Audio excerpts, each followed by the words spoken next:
آج ہم یہ ڈائری اس کے نام لکھ رہے ہیں جس نے ہمارے دل کو محبت سمجھا اور ہمارے جذبات کو ایک تجربہ۔ تم نے کبھی ہمیں زور سے نہیں توڑا، تم نے ہمیں خاموشی سے آہستہ آہستہ کمزور کیا۔ تم نے الفاظ کم کہے مگر ذہن بہت زیادہ استعمال کیا، اور ہم دل سے جیتے رہے۔ ہم جب سوال کرتے تو ہمیں حساس کہا جاتا، ہم جب درد بتاتے تو کہا جاتا تم زیادہ سوچتے ہو۔ ہم نے اپنے دل کی آواز کو خاموش کرنا شروع کر دیا، کیونکہ ہر سوال کے بعد ہمیں احساس دلایا جاتا تھا کہ ہم بدگمان ہیں، شاکی ہیں اور ہمیشہ شک میں رہتے ہیں۔ یہ وہ نفسیاتی چال ہے جہاں حقیقت کو منفی سوچ کہہ کر رد کر دیا جاتا ہے۔ ہم درد بتاتے تھے تو کہا جاتا تھا تم باتوں کو بڑھا دیتی ہو۔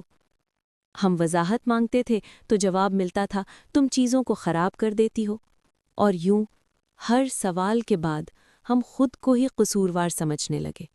یہ اذیت چیخ کر نہیں آتی، یہ دھیرے دھیرے انسان کو یہ سکھا دیتی ہے کہ اپنی سمجھ پر اعتبار مت کرو۔ تم کبھی بہت قریب آ جاتے اور پھر اچانک ہمیں یہ احساس دلا دیا جاتا کہ مسئلہ ہم ہیں۔ ہم نے خود کو بدلا، اپنے سوال کم کیے، اپنی سوچ پر پہرے بٹھا دیے، صرف اس لیے کہ ہم منفی نہ کہلائیں۔ اور تم مطمئن رہے، کیونکہ جب سوال ختم ہو جائیں تو کنٹرول مکمل ہو جاتا ہے۔ آج ہم یہ مانتے ہیں سوال کرنا منفی سوچ نہیں ہوتا، سوال کرنا خود سے جڑا رہنے کی علامت ہے۔ منفی سوچ وہ نہیں تھی، منفی وہ کھیل تھا جس میں ہمیں اپنی ہی آنکھوں پر شک کرنا سکھایا گیا۔ جب ہم نے سوال کرنا چھوڑا تب مسئلہ حل نہیں ہوا، تب مسئلہ گہرا ہو گیا، کیونکہ خاموشی ہماری مرضی نہیں تھی، یہ ہمیں سکھائی گئی تھی۔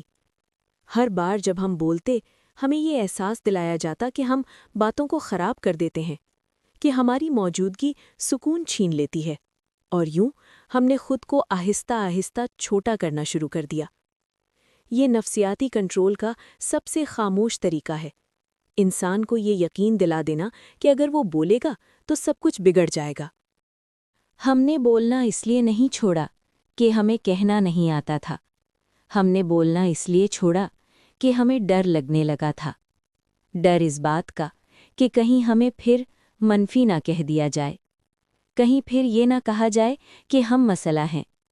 تم نے کبھی ہمیں خاموش رہنے کا حکم نہیں دیا، تم نے بس یہ دکھایا کہ خاموشی تمہیں زیادہ پسند ہے، اور محبت میں انسان وہی کرتا ہے جو سامنے والا پسند کرے۔ تمہاری خاموشی ہماری سزا بن گئی، اور ہماری خاموشی تمہاری طاقت۔ یہی وہ لمحہ تھا جہاں رشتہ برابری سے نکل کر کنٹرول میں بدل گیا۔ ہم نے محسوس کیا کہ جب ہم کم بولتے ہیں تو سب کچھ ٹھیک رہتا ہے، اور یہی سب سے خطرناک غلط فہمی ہوتی ہے، کیونکہ سب کچھ ٹھیک نہیں ہوتا، بس شور ختم ہو جاتا ہے۔ ہم نے اپنی ہنسی اپنے اندر دفن کر دی، اپنے سوال اپنی سوچ کے کونے میں چھپا دیے، اور ہر رات خود سے پوچھتے رہے کیا واقعی ہم ہی مسئلہ ہیں؟ یہ وہ مقام ہے جہاں انسان اپنی پہچان کھونے لگتا ہے، جہاں وہ اپنی ہی سوچ کو غیر معتبر سمجھنے لگتا ہے۔ آج ہم یہ بات سمجھتے ہیں، خاموشی ہمیشہ صبر نہیں ہوتی، کبھی کبھی خاموشی خوف ہوتی ہے، اور جو رشتہ خوف پر قائم ہو وہ محبت نہیں ہوتا۔ یہ تحریر کسی کو نیچا دکھانے کے لیے نہیں، یہ خود کو واپس پہچاننے کے لیے ہے۔ ہم اب بھی خاموش ہو سکتے ہیں، لیکن اب یہ خاموشی ہماری مرضی کی ہوگی، کنٹرول کی نہیں۔